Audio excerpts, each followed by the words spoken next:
The air in the clinic's waiting room was thick with the scent of disinfectant, its pungency a reminder that I had been here for hours already. I checked my watch for what felt like the 100th time, 8:47 p.m. The fluorescent lights above flickered occasionally, casting an eerie glow on the sterile furniture. I stood up from the worn couch, trying to stretch the stiffness out of my legs as I glanced around at the other occupants of the waiting room. There were two others besides me, a middle-aged woman with her eyes fixed intently on a mobile phone, and a young man with his back against the wall, staring blankly into space. The woman's gaze flickered up, catching mine for an instant before dropping back to her screen.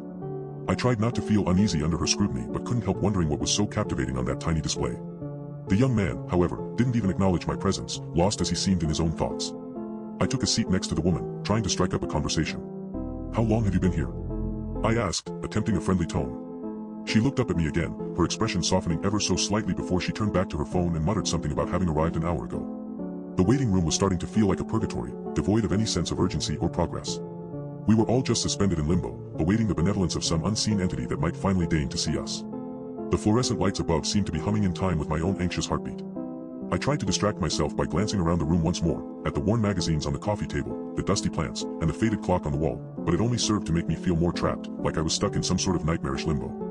The young man's gaze met mine again for an instant before drifting away, leaving me wondering if he was even aware of my presence. As 9 p.m. ticked closer, the silence between us grew thicker and heavier, a palpable force that hung in the air like a challenge or an invitation to fill it. I felt my anxiety spike as I waited for something, anything, to break this oppressive stillness.